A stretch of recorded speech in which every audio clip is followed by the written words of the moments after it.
Have you ever felt discouraged by a family member who questioned your decision to homeschool? If so, you're definitely not alone. My name is Renee, and in today's video, I wanted to share how I respond to homeschooling critics. I think criticism comes with the territory when you choose a different path, such as homeschool. Sometimes it's obvious, like, aren't you worried that they're missing out? Or how will they learn to socialize? Other times it's more subtle, like a sideways comment or a raised eyebrow or just quiet disapproval from people that you care about. But here is the truth that I've come to learn. You don't have to convince anyone. You're not homeschooling to prove a point. You're doing it because you feel that this is what is best for your family. Criticism, it can sting and it can make you have doubts, but often it says more about the other person's fears rather than your reality.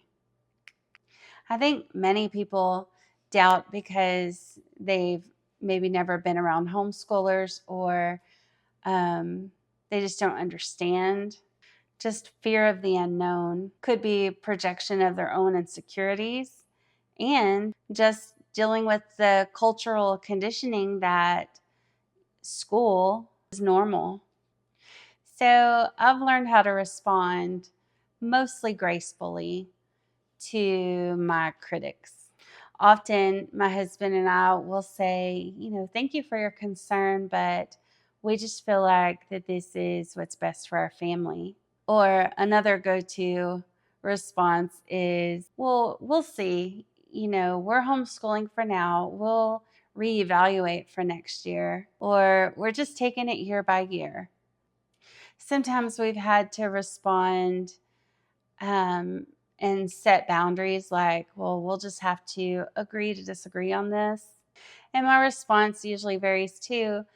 I mean, if I feel like somebody's just truly wanting to know more, or I've met people that think, well, if they don't go to public school, they can't go to college. Or I think that there can be genuine concern for children that they love.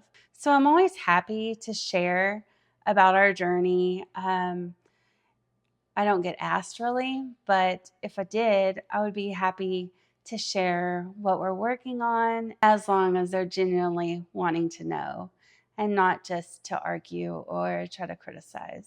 If I think someone is just genuinely concerned for my children, I will listen and I'm not going to argue. I think most people just, truly don't know. And I mean, you don't know what you don't know.